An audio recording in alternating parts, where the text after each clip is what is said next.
हाथ से दिया हुआ दान और मुख से निकला हुआ श्री राम का नाम कभी व्यर्थ नहीं जाता।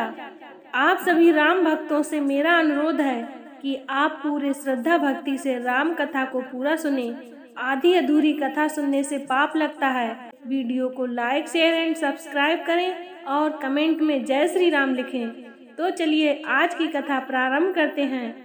आज की कथा है राम सुग्रीव मित्रता।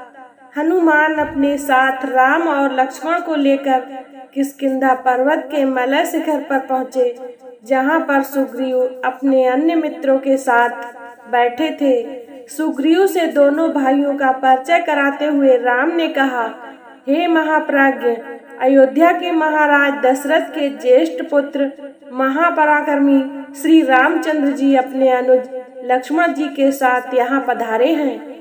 इनके पंचवटी निवास काल में इनकी पत्नी सीता जी को लंका का राजा रावण चुरा ले गया। उन्हीं की खोज के लिए ये आपकी सहायता चाहते हैं। ये आपसे मित्रता करने की इच्छा रखते हैं। आपको इनकी मित्रता स्वीकार कर इनका यथोचित सत्कार करना चाहिए, क्योंकि ये बड़े गुणवान, पराक्रमी और धर्मात्मा हैं। ये दोनों हमारे लिए परम पूजनीय हैं। राम और लक्ष्मण का परिचय पाकर प्रसन्न चित्त सुग्रीव बोले, हे प्रभु, आप धर्मज्ञ, परम तपस्वी और सब पर दया करने वाले हैं।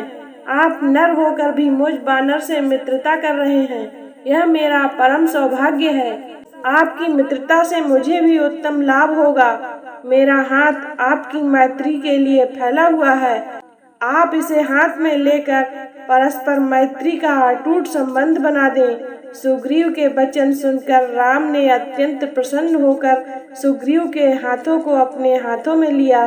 फिर प्रेम पूर्वक सुग्रीव को छाती से लगा लिया। हनुमान ने भिक्षुक का रूप त्याग कर अग्नि प्रज्वलित की। राम और सुग्रीव ने अग्नि की प्रदक्षिणा कर मैत्री की शपथ ली और दोनों एक दूसरे के मित्र बन गए।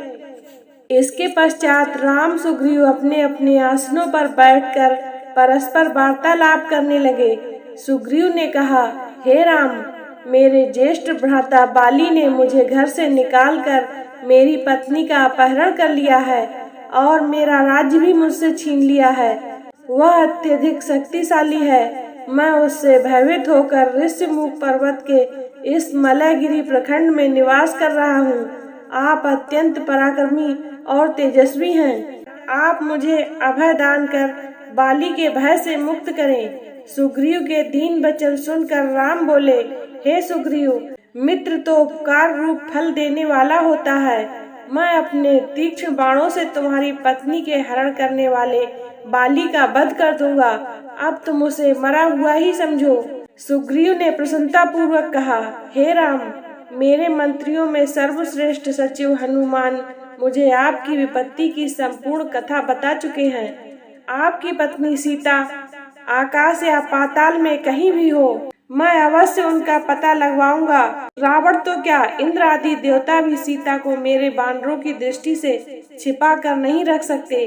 राघव, कुछ दिनों पूर्व एक राक्षस एक स्त्री को लिए जा रहा था। उस समय हम इसी पर्वत पर बैठे थे।